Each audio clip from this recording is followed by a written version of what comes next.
Today we're doing some very early ADP battles. We've got Doc, myself, and a special guest, Josh Lloyd, will be joining us. Let's go balls deep.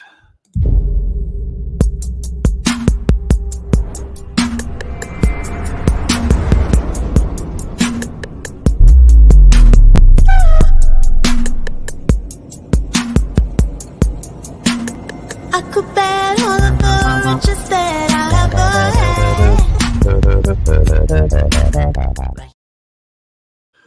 Welcome to another episode of the Balls Deep Fantasy Basketball podcast, brought to you by Fantasy Basketball International. FBIBasketball.com is our website. At AdamKing91 on Twitter is where you can find me. We've got all of our Discord stuff over there. We are in the midst of launching the, what are we calling it? FBI X LOFB World Cup, teaming with Josh, actually, promoting the World Cup, 48 divisions, 12 teams per division, 500 and something, 70-something teams, 576, 572. Josh is rounding out his entries. We will be jumping into ours once he is done. I will bring in Doc and I will bring in Josh. Gents, how are we both? Kingy, how are you? I'm good here. It's two Aussies, one American. Very unique. It's usually the other way around. It is. We're double teaming you, Steve. Hey, it's okay. I've been on quite a few podcasts. The band Pavement. I was on some podcasts with some guys that were in Australia and Scotland, and that was pretty cool, pretty fun. But this is my first double Aussie dip, I believe. I didn't think we'd be getting a Pavement reference this early on, Steve. You're bringing the heat early. You know, I don't play around with Pavement. I'm not afraid to throw it out there whenever. Fair enough. Earlier the better. R.I.P. Gary Young, Pavement's original drummer, passed away yesterday. Kind of big news in the Pavement world. Pretty sad, but. Well, I'm glad you both know what you're talking about because I have no idea. Well, I know that Pavement exists, and I know that they're like a band that has a bunch of like sort of cult following around. I couldn't tell you that I've ever heard of any Pavement songs. I probably have, but yeah, I'm not a Pavement guy. I just know that they're a band that has a pretty loyal following. Right. Yeah, I might be the president of the Pavement fan club. I did an interview with their lead singer like 15 years ago that ran on Roto World, and it got picked up by Spin and Rolling Stone and a bunch of huge outlets, and it was pretty exciting stuff for me anyway. No, very cool. And was he into fantasy basketball, or was this purely non-basketball related? No, he's a big fantasy basketball guy, and he was actually maybe as big of a fan of mine as I was of him, which was weird because he was like my hero, and still is, Malcolmus. So that was pretty weird. But we became friends, and we play in a lot of fantasy leagues together. I'm in a baseball league with him that's going on right now. So, yeah, that's very cool. That's it. So as I said, we are doing some early ADP battles. I sent some names across to both guys. Let's bring up who we're doing. So I just based this on our early ADP data. Thought I'd pick two players who are going around the same area, who warrant a bit of discussion. And I just thought getting three of us in would at least give us a winner from each of the discussions. The first one, we're going with pick 35, standard kind of draft 9 category. Who are we taking first? Chet Holmgren, Victor Wembanyama, both are going around this range. Victor is usually going a little bit earlier. But I thought I'd start with this one, and I'll let the guest go first. Josh, who are you, or who would you prefer at pick 35? It is a tough one, King, because I honestly don't think there's a huge amount that is separating either of these two guys. Like, I think what the thing you would look at, I guess, is the Thunder are in more of a position to be a playoff team and probably should be a playoff team, whereas I don't think the Spurs are going to get there. So when you're considering the difference between them being marginal, which I think it is, even if Vic is a better per game player, which again, I probably think he is, I think that the fact that Chet will probably be less likely to sit games in a fantasy playoff setting, I'll just give him the nod. I don't think there's a huge discrepancy, a big enough discrepancy between the two that I can overlook that tanking issue that might arise for some people's fantasy playoffs. Yes, good points. I mean, that's basically my argument as well. Doc, any different thoughts on this one? I think it's a really interesting question, and I like the fact that they're both going to essentially be rookies. Like, we haven't seen them really play in the NBA before. I have Chet Holmgren as the foundation of one of my dynasty teams. I have been on the Wembanyama hype train way before it was a thing. I've seen talk, he's not as good as everybody says he is. I'm not sure I believe any of that. I'm going to be really torn between picking these two guys. You also have Chet coming off a huge injury, kept him out the entire season. You have Wemby playing for Greg Popovich, who is the godfather of load management, and this is their $1 million or $1 billion lottery ticket, I guess you could say. And so they're going to be really careful with him. I think both of these guys could rest equal number of games. To me, it really is a coin toss. And I'm telling you, if I have the 35th pick in back-to-back drafts, in one of those drafts, I'm taking Chet. The other one, I'm taking Wemby. And then I'll see what happens. It truly is a coin toss to me. I think if I had to do or die with one guy in one draft, I'd probably take Chet. But I can't say that with certainty. I need to see some preseason and some training camp stuff before I make that decision. But I guess I'll lean Chet, but it's a coin toss to me. Yeah, I think I lean Chet as well for the reason of the whole fantasy playoff thing. I think Wemby could rest down the stretch. I think Thunder are here to win. They're here to try and get into the playoffs this season. So just that, I think that gets me over the line. Look, in theory, I mean, around pick 35, what's that? That's on the turn. Would you consider taking both of them? If you were picking at 36 and 37, would you take both of them? I don't see why there would be a problem with that. Like, it's totally okay. I think both of these guys are around this area. I think the ADP is fine for both of them. I also think that if you are setting your playoffs to the right sort of area, the resting stuff's not as big of a problem. I think there's more likelihood that a 4-game week of Wembanyama becomes a 3-game week versus complete sitting at that period of the season. But the difference between these two guys, Again, I think that Wembanyama might struggle a little bit with some efficiency early on with some of his shooting numbers, and Chet's just had the extra year in an NBA system. But I'm not going to get worked up either way about it. I think it's just like, you got this guy, you take both, you take neither, I don't think there's a definitive right or wrong answer. Yeah, I think I'm probably entering year 32 of maybe 33 of my fantasy basketball career. At this point, I'm out there. I'm playing in industry leagues and in leagues with guys like you guys. I'm more interested in having teams that I really like than I am. I'm not really playing in big money leagues, so I'm not as concerned about absolutely winning at all costs as I am having teams that I really enjoy managing and throwing out there. And if I can get Wemby and Chet back to back, if nothing else, I know that when I do that, it's going to send groans through the chat room and the message board. People are going to be like, no way. He did not just take Chet and Wemby back to back. So if I can pull that off, I'm probably going to do it. Yeah, I think it certainly makes your team a lot of fun. And you'll have a lot of blocks, if nothing else. You will. Yeah, yes. And nice segue there, Steve. Thank you for that. On to pick 50, talking of blocks.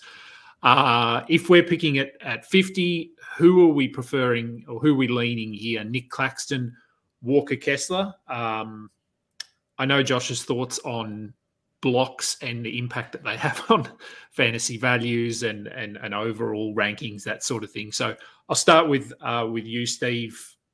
Who would be your preference here? Well, I've already got blocks locked up with Wemby and Chet, so I don't really need either one of these guys right now. I know that Adam loves Walker Kessler. I'm guessing Josh is in Walker's court as well. I am going to go with Nick Claxton. Feel like he's a little more proven commodity.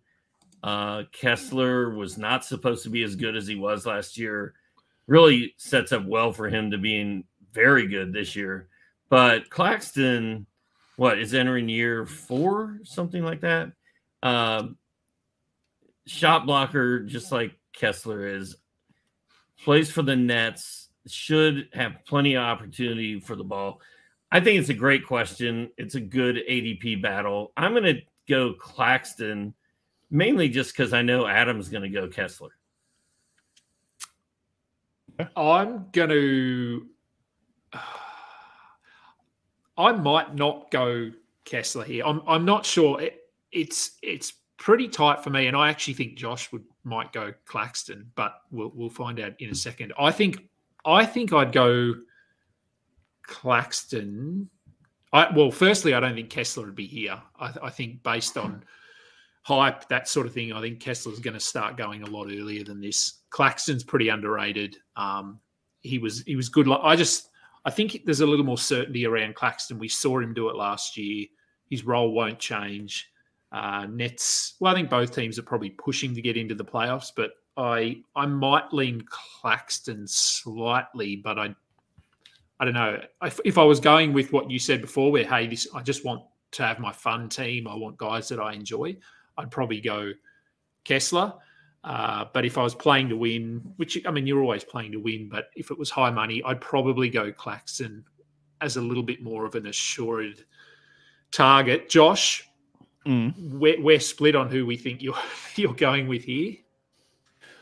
I don't know. Like in this discussion that we're having, I've sort of gone back and forth a little bit on it myself.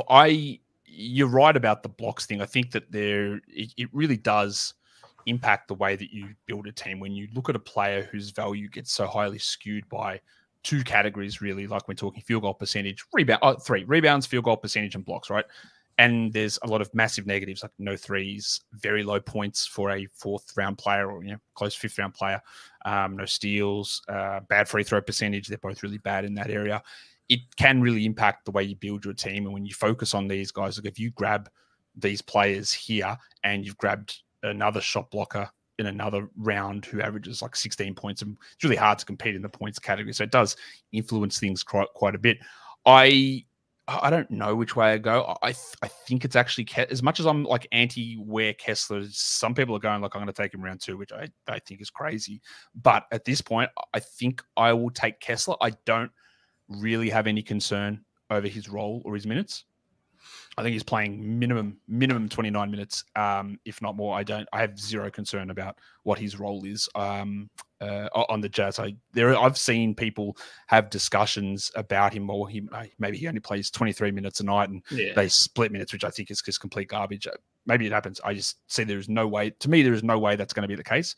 And I think he can lead the league in blocks. Now, I think that is also less valuable than people think it is, but also way less valuable than what it was last season. I think there's a legitimate chance. I want to hear you guys' thoughts on this. Sorry, as I hijacked the show, King. I reckon there's a chance we can have 16 to 18 players legitimately have a chance of getting close to 2 blocks a game. They might not, but almost definitely we're going to have 9 players blocking 2 shots per game this season. And that means that those valuations of guys who do get 2.5 or 2.6, if there's 9, 10, 12 guys who get 2 blocks, these guys aren't winning you blocks by themselves, which is an argument that many people trot out, which is untrue. So I think that if I look down the list of guys, tell me, let's go through these guys. Tell me if you think these guys have a chance of averaging 2 blocks a game this season. Kessler, all right, yep, I think we'll guarantee on that one, yeah? Yep. Chet Holmgren, Miles Turner. Just stop me if you think one of them's not true. Chet Holmgren, Miles Turner, Wembanyama, Claxton, Jaren Jackson, Anthony Davis, Brook Lopez, Daniel Gafford, Mitchell Robinson, Robert Williams, Porzingis, Evan Mobley, Gobert. Like I don't see like all those guys could very easily get to 2 blocks per game, and then you get to like Embiid, Pirtle, Mark Williams. Like, can they get there? Like maybe there's a lot of shot blockers who are going to have big opportunities this season. Yeah, I agree. I think most of those guys, some are more likely than others, obviously, but there's a chance they won't all get there. But when you look at like if Gobert was at 1.6 blocks or whatever last season, like he's been 2 blocks per game for like 6 years in a row. Like, we could easily do it again. Like it's not outrageous to suggest that. And I would say that all those guys at least are going to average 1.5 a game. Yeah. And to Josh's point, if everybody has a guy on their team coming out of the draft that blocks 2 shots a game, and some guys, 3 or 4 guys, have 2 of them, then it does really change the way we have to look at blocks, because like you said, in the past, there were only a handful of guys, 3 or 4 that were going to get 2 blocks a game, and 1 or 2 that were going to get 3 blocks a game. So it is a much more even playing field this year as far as guys who block shots. And you can get Danny Gafford very late in your pick draft. 100. Yeah, you can get him super late and get the same amount of blocks from him that you may get from Wembanyama or Chet. So very interesting to think. And maybe that all of this makes point guards who steal the ball and hit threes even more valuable than they were before. 2 quick questions. Who's the Wizards' backup center? Is it? It's Mike Muscala or Muscala, Anthony Gill or Xavier Cooks. Like it's nobody. Like there's nobody there, right? So Gafford is not going to have anyone challenging him for minutes. It's just going to be injury or foul trouble. But that's to talk about that point. But I did this thing, and I was going to talk about this on my show at some point, but I'll do it now. I did a little study on Jaren Jackson. If you look at him averaging 3 blocks per game last season, right? A typical fantasy week, you play 4 games. That's 12 blocks he gives you a week, correct? The average of blocks per game for a general player across a fantasy league is 0.7 per game. All right, so if you get Jaren Jackson and you have everybody else on your team averaging 0.7 blocks per game, over a standard fantasy week where everyone's playing 4 games, adding Jaren Jackson to an average block team takes you from 0.7 to 0.8. Like it's not a big. It's not. It's not a gigantic jump. We look at it like, well, that just guarantees you victory. It doesn't really. Like it's a boost. It's good, but it's not this panacea for like, I've got this guy, I don't have to worry about blocks, because as we've discussed, there's lots of other options. And if you don't pay attention to it, well, you've wasted a top 20 pick on a shot blocker who now you're not going to win that category anyway. Yeah, it's interesting because the game, I mean, for me, the game is obviously moving further away from the basket, more 3-pointers, more perimeter scorers, yet there's still all these guys getting blocks. So do you think, I mean, we've got some guards that are good at shot blocking as well, Derek White. Do you think that this sort of correlates with I guess the ability now of centers to guard multiple positions and the need to do that? So a little bit more athletic than what they used to be, and they need to be able to guard out on the perimeter a little bit like that? Or is it simply just that improved athleticism, they're able to block shots that they weren't able to 10 years ago, 20 years ago? I also just think it's just like a timing thing, is that we've got Kessler playing a full-time starting role. You've got Wembanyama and Chet who weren't in the league last season. You're going to have a full-time starting role for Mark Williams. And that's just 4 like really top-notch shot blockers who are establishing themselves this year. So it just changes, I think, quite a bit around scarcity and distribution of numbers. And I think it's more of, I don't know if it's necessarily a play style sort of thing. I just think it's these guys are just here now, all coming in at once, and it sort of adjusts a bunch of what happened last season. You also don't know what guys are going to step up and do something they haven't done before. Mm-hmm. Like Brook Lopez coming out of nowhere 2 years ago and becoming a 3-point specialist along with blocking shots and doing what Brook Lopez does. And Brook Lopez is another year older. Like, can he maintain this pace? But Wemby's going to shoot threes. There's these big men blocking shots and hitting threes now that weren't really there. They used to be an anomaly. They used to be a freak. And now they're not so scarce. They're scarce, but they're not as scarce as they used to be. So I think it's changed the landscape of fantasy hoops. And you have to think about that when you're drafting a big man. I'm going to get a big man who hits threes. Well, not as big of a deal as it used to be. Agree.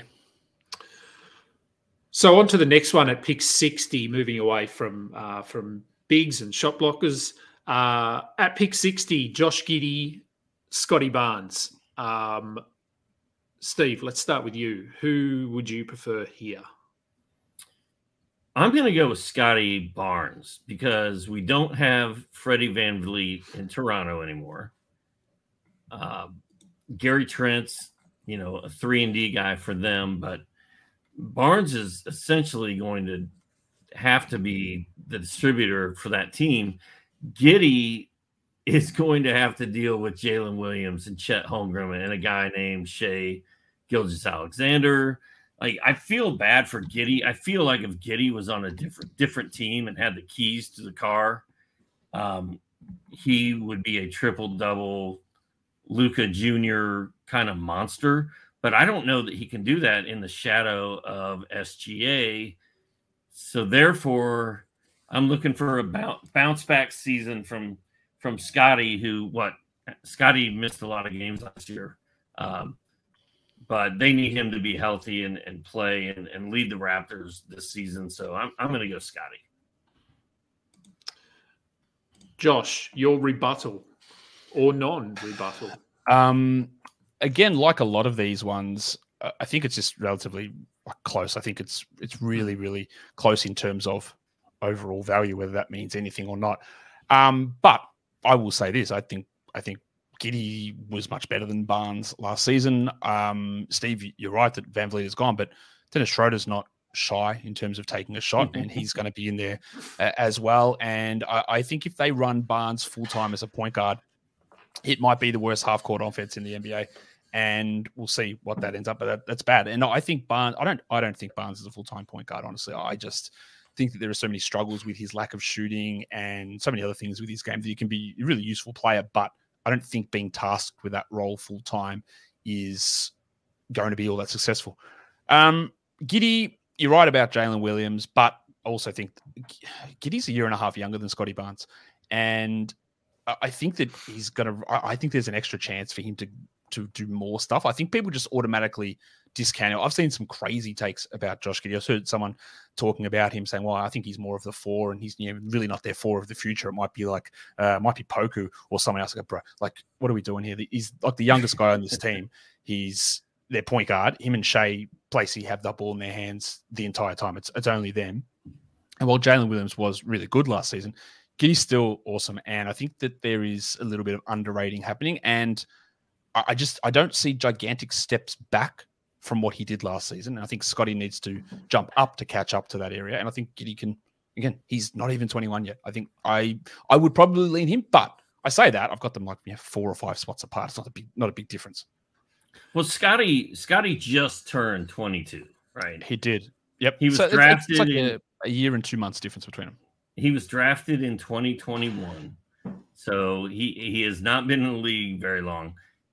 They also took him with pick 4 in that draft. Toronto is expecting Scotty Barnes to take the ball and run with it and kind of become the face of the franchise. Schroeder's going to be 30 by the time the season starts, I believe. So I don't know, man. I'm skeptical about Scotty Barnes. I love Giddey's game, man. Rostering Giddey the last 2 seasons was really fun. Thunder were tanking. He was racking up triple doubles. He was flirting with them. His efficiency really improved. His shooting percentages really improved last season. Barnes kind of went the other direction, but I still feel like Barnes has more opportunity than Giddey with all this Jalen and Shea and Chet stuff. But I don't know. That's why we're doing this. It's going to be very interesting to see what happens with those two guys this season. Yeah, look, I think they're both very close as well. I'd probably lean Giddy slightly. That's probably a bit of an Aussie bias. And I said it on my show with Mitch, I think on the weekend with Mitch Casey. If you've been watching the Boomers games, which Josh, you might have been watching them, it's bad for my fantasy because Giddy looks so good. And you just go, oh, imagine what he can do. He's the pretty clearly the best player on that Boomers squad, I think. Yep. And it's all about offense. Like, I think the longer he's in the league, the better he gets. His offensive game, he's just going to polish. Like we saw those steps last season. If he can progress that even further, start hitting some more threes. He's such a good rebounder for his size. Positionally, he knows where to be to get the boards. He just finds himself in the right spot at the right time. He's doing that on the international level, which is obviously very different. It's FIBA rules, which are different from the NBA rules. But, look, he looks so good. So I'd probably lean Giddy. As I said, bit of an Aussie bias, and I just think he'd be a lot of fun. I've never had him on a fantasy roster, so I think he'd be really fun to have on my squad. He is. Maybe we can start a petition to get Giddy to Miami, where he could just go bonkers. That would be. I don't know how that would. I don't think the Thunder is going to do it. I don't know how they would pull that off. I'm just dreaming over here. So on to pick 75, a guy that I'm very high on at the moment, Markelle Fultz and Derek White. And I know Derek White, probably a guy that's getting a little bit overhyped at the moment and going a little bit early in some spots. Josh, who would you go with at 75? I'm not sure I'd go with either of them at 75, to be honest. Right. But I'm just having a look to find out where I've got Fultz. Oh, actually, I do have Fultz. Yeah, not significantly, but decently above. It's probably the biggest differentiation between these sort of ones that you've given us so far, where I have Fultz ahead of White. I really like Derek White. People are pretty well aware of that, I think. I also think that people will look at that and go, well, he played every game last season. Okay, yeah, that's cool. That doesn't mean anything. He's a guy that the number one criticism people had of him is like he can't stay healthy. And that doesn't mean that he's going to get hurt or he's not going to get hurt, but it also, there's no guarantee that he's playing all those games. And yes, he is their starting point guard, but he started 65 or 70 games last season, not as a point guard. I understand that. I think he's a really good player. I think Markelle Fultz is good. I think the difference between the two is I think Fultz is probably better as a median outcome here, right? I think he's probably a better median outcome option. But the problem with Suggs and Anthony Black on that team can all sort of push him, and maybe there's a cap on what they do minutes-wise for Fultz, whereas for Derek White, there's no cap. It's Malcolm Brogdon's busted-ass elbow, and it's Peyton Pritchard. Like, there's no one else who are pushing him or putting a cap on what he does, and that difference between the median outcomes between them is probably narrowed because of that fact. I still probably would lean Fultz, but yeah, I think it's not something I'm super passionate about either way. I am Derek White all day here. Markelle Fultz, number 1 overall pick, super bust. 3 years of we didn't really know where he was or what he was doing. He's come back, and I mean, I'm a fan of Markelle Fultz and what he's done to get back, and it's cool to see him making noise in the league as well as fantasy circles. Like you said, it's crowded backcourt in Orlando. Meanwhile, Marcus Smart is now running with Memphis, with Ja Morant taking the first 25 games off. That really opens the door for Derek White to be all world here. I just think the fact that Derek White is such a good rebounder and such I think he's going to be the third option behind Jalen and Tatum for the Celtics. There's a lot of hype about Derek White. He's being overdrafted, sure, but is he? I mean, we won't know. You don't know if a guy's being overdrafted until the season's over and you see what his numbers were. So I'm all aboard the Derek White train this season. I'm all Fultz here. That's again, he's the guy, one of the guys I'm pretty high on this season. A little bit of an unknown, I suppose, for Derek White. He's never played more than 30 minutes a night in his career. He's been close. And a bit of a misconception, I think, for me is a slight one anyway, is that people are sort of saying he's going to be starting, he's going to be playing all these minutes. He basically had that role last season. Although he didn't start the season as a starter, he would have, I mean, I don't know how many games he did start. I've probably got that here, but it's like 70 something or 68. 70.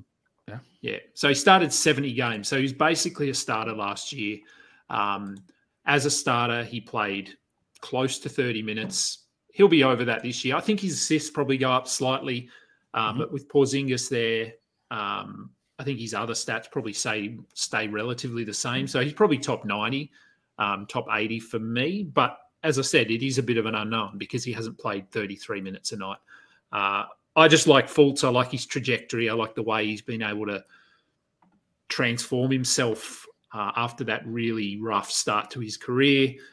Doesn't shoot a lot of threes, but he's efficient enough from the free throw line, good from the field, good assist numbers, good defender. I like what he does across the board. So it would be Fultz for me, but yeah, pick 75. I think that's probably, slightly high for both, but I've seen White going as early as 50, which is way too early for me. Yeah, I would want nothing to do with that. No. And last but not least, the last pairing I've gone with, an interesting one. So pick 90, I've gone with Onyeka Okongwu and Clint Capella. Talking of players who could get 2 blocks a game, if Okongwu somehow got a 28-minute role, I think he would be close to 2 blocks a game. I don't know if that happens. None of us know if that happens.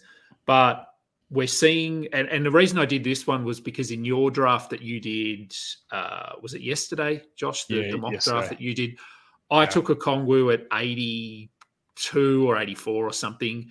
Capella went after that. He went at 90 something. I was surprised to see that too. Yeah, so that's why I thought I'd do these two here. Who would you who are you taking first? Whether it's pick 90, pick 80, pick 100, who do you think goes first off the board, Okongwu or Capella? I've only literally that mock draft that I did yesterday was the only mock draft that I've done so far. So I was surprised to see Okongwu off the board because I don't think people could look at ranking numbers of Okongwu, right? And he was like top 40, whatever it was, after Quinn Snyder took over. But he also played few minutes. He played like 19 minutes a night. Snyder actually reduced his playing time rather than bumping it back up. And he got to that number by just an out of control block rate and I think shot 91% from the line during that period, which again, I'm probably not going to rely upon. I have always pushed back on the idea that they're trading Capella in season. I think this is the season that there is more of a chance of that. Doesn't mean it's going to happen. And Okongwu, I don't think is going to beat him out for the starting spot opening night. Okongwu clearly has more upside there. And again, when we're looking at guys who are in a pretty similar zone, I don't have too much of a problem with Okongwu.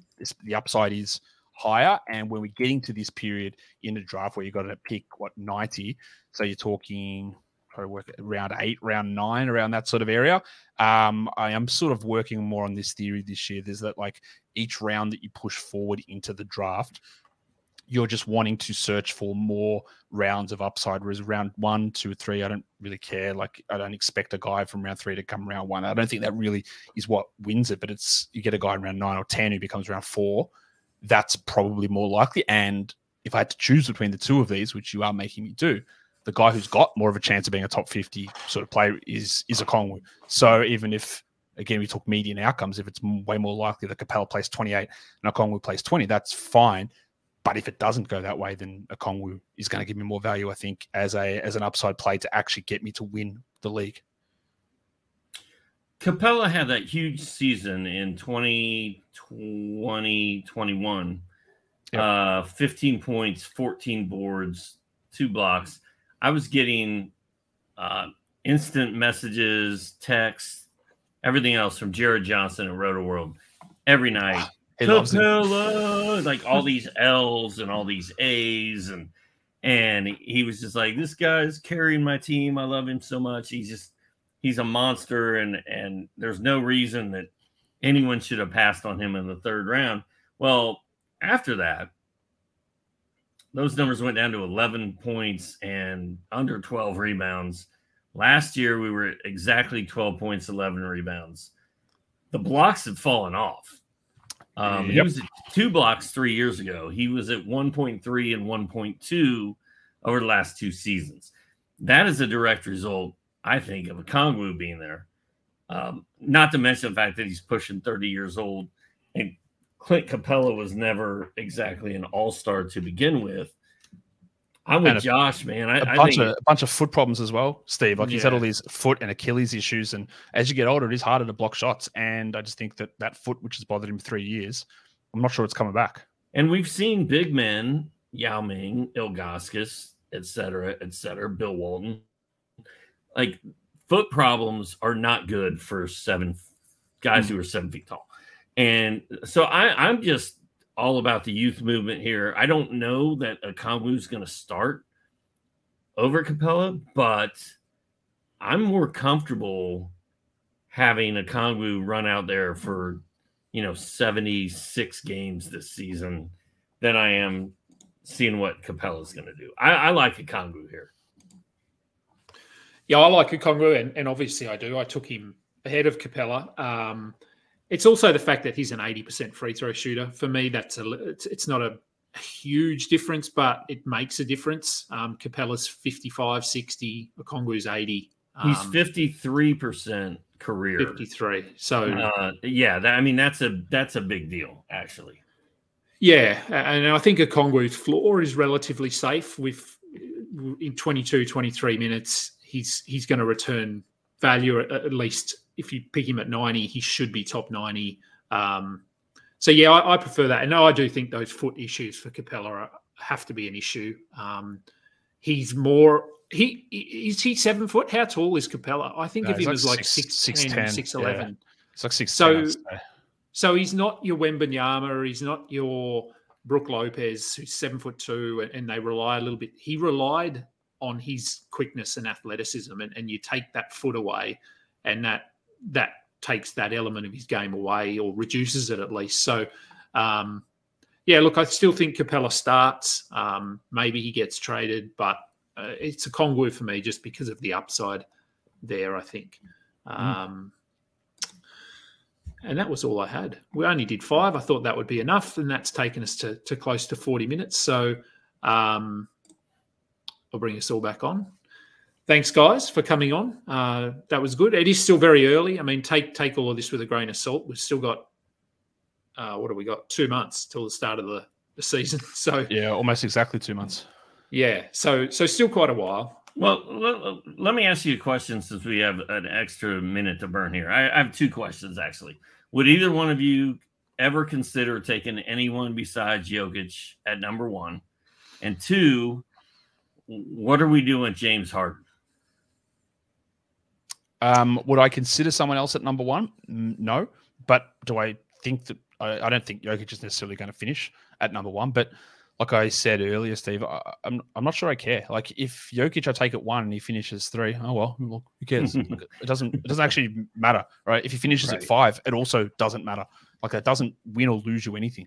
If he suffers a season-ending injury, well, what the hell can I do? Like I can't do anything about that. I think that there's a massive chance that he doesn't finish at 1, and it also does not matter in a single way, unless you're just trying to do something a little bit different. I don't really see why. Like the payoff for taking Embiid at 1 and he finishes at 1, what does it get you? Nothing. Like bragging rights. I don't think it actually does anything to help your team. Yeah, look, I think Jokic is number 1 for me.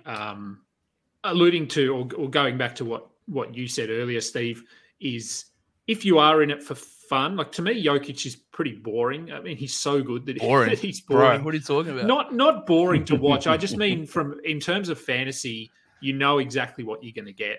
I always like upside and always like, so I could see like taking well, I know you, Steve, you might go Luka at number 1 if you had number 1. So I could see taking someone else, but Jokic is going to go number 1. He's very solid. And as you said, Josh, I mean, if he gets a season-ending injury, nothing you can do about that. But he's not going to be the 15th ranked player. He's too good. Like there's no way he falls that far. And even if I'm just playing for fun, I'm still taking Jokic number 1. Now maybe a league that's with my hometown boys or whatever. I could see the fact that I've taken Luka number 1 every year for the last 5 years. I could see me doing it again there, but I would never coach or tell anyone to take anyone other than Jokic at number 1. Like, it's a done deal. I also don't think it matters that much, Steve. Like, while I say that, like, if you take him at 1, he doesn't finish at 1, it doesn't matter. If you take Embiid at 1, or you take Doncic at 1, or you take somebody else at 1, I don't think it matters. I don't think it actually impacts you significantly in terms of how your team is going to look. Like, I don't think there's, again, I'm just more and more leaning into the idea that, like, those first round picks, well, they're great and those people are important on your team.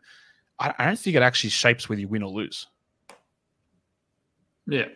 Well, it doesn't if they do what they're supposed to do. And you take a guy at 1, he finishes 4. You take a guy at 4, he finishes at 3. Like, those don't matter. But there have been guys taken in the first round that really didn't do what they were supposed to do.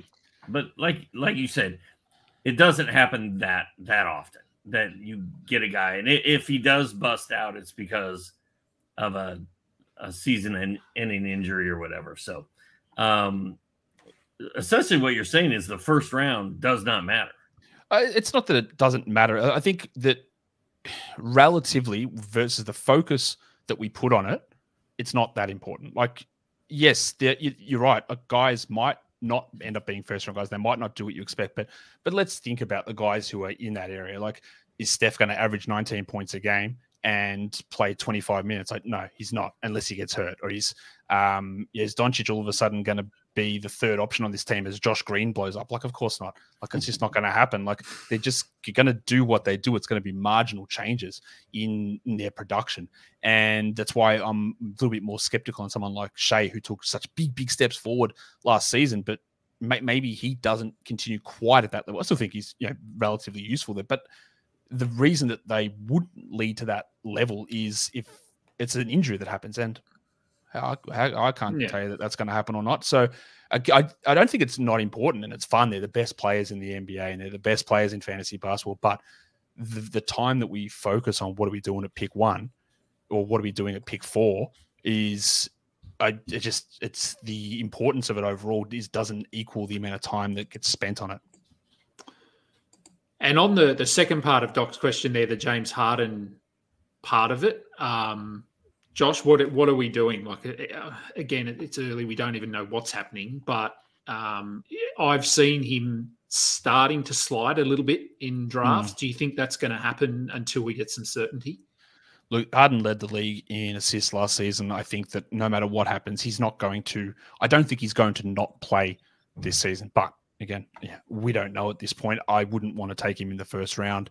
I would think that we're looking more towards the end of the second round. I think is a pretty fair area there for him, but there is a level of uncertainty regarding what's happening with him, which does make you a little bit scared off. And until we get some more resolution on that, I probably would let someone else do that. Unless then if he starts falling to the third round, then I go, okay, well, I'll take a chance on that then. But overall, I think he's probably going to be a second round sort of a player. We just don't know. I don't think it's going to be like he doesn't play until February or something like that. Yeah, I think I'm in the camp of I'm going to let somebody else take that flyer on James Harden this year. And I did that a couple of years ago when he was flaking out in Houston, right? Like he was fat beard in training camp and played his way right out of there. And he turned it on and came on, as the season progressed, but games played are so important in this load management era. And I am not messing with James Harden. I'm going to let somebody else draft him, even if he falls to third or fourth round. Do you think there's a chance? So I know with both him and Damian Lillard, there's the whole trade thing is up in the air. What's happening, we don't know. Lillard, I think there's a chance he plays. If he doesn't get traded, I think he just plays for Portland and they see what happens. Do you think the same can be said for Harden, given all of the stuff that's happened with Daryl Morey and the animosity, that sort of thing? And I mean, Philly, I think, have come out and said they're planning on bringing him back at the moment. But do you think there's a situation here where Harden doesn't play, like he just doesn't suit up for Philly? Is that a possibility? I don't really think that it's a huge. Look, we're 2 months away, right? People say stuff, and time heals all wounds to a degree. It's in Harden's best interest to actually play, to show that he is still worthy of a contract next season, or is still worth acquiring. Like, the bloke's changed his mind so many times in his life. Like, I'm not going to sit here and tell you that what he tells us here on August 20th, or whatever it was last week when he said that thing, he's never playing for Daryl Morey. Like, is he going to have the same opinion on October the 20th? Like, look, judging by his history, no. Like, he was trying to get a max deal from the Rockets at Christmas, and then that didn't happen. And like, it's all over the place. It's really hard for me to think that what he is saying right now is what he's going to be thinking by the time camp rolls around, or he gets in there, or he chats with Daryl, or his agent says something. Who knows? There's just too many things there that I don't think it's a likely scenario that he doesn't play. Like, could he be annoying and play with no effort? Yeah, sure, absolutely. But it is also getting to a situation where the bloke's 33, 34, and if he starts doing that, other teams are going, why would I want him here? Like, if anything can change like that, and he's going to half-ass it, I don't want him here. And so I think that something might actually click in his head that might be a problem. Well, the first thing I learned is that I need to start calling James Harden a bloke, because I've never heard him referred to as a bloke before tonight, and I love it. That is fantastic. I think that what Harden came out and said in China was so line in the sand ish that I don't think he plays the game for Philly, and I don't know when he's going to play again. So I'm not touching James Harden.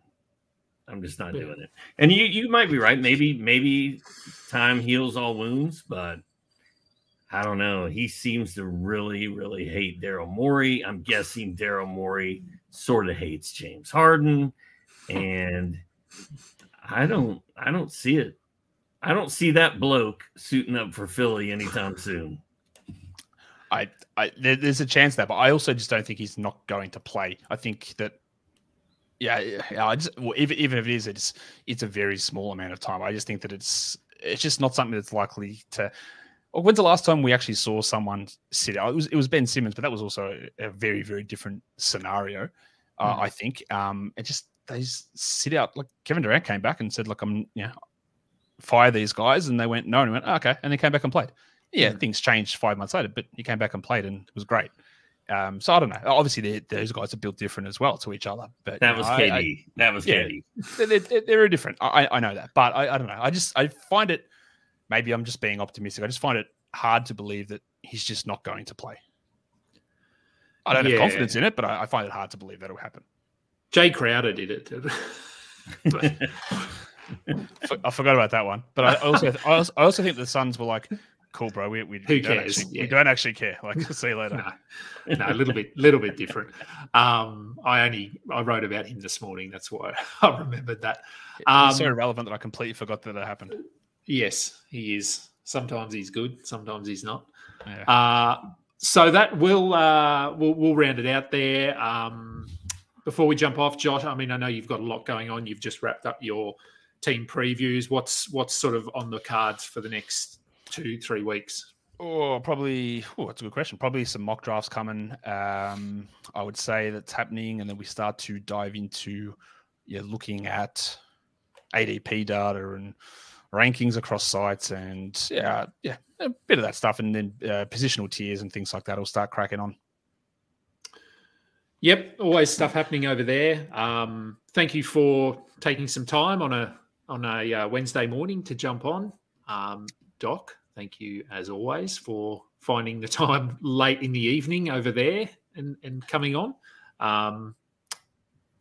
We'll be back next week, same time. Don't know what we'll be talking about yet. We'll figure that out during the week. That will do it for today's show. Remember, you can check out all of our content over at fbibasketball.com. We are on Spotify, Google Podcasts, and Apple Podcasts.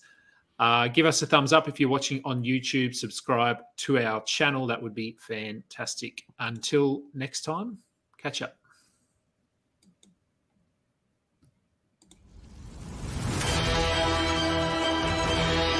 You just listened to another episode from the Fantasy Basketball International Podcast Network. Thanks for joining us.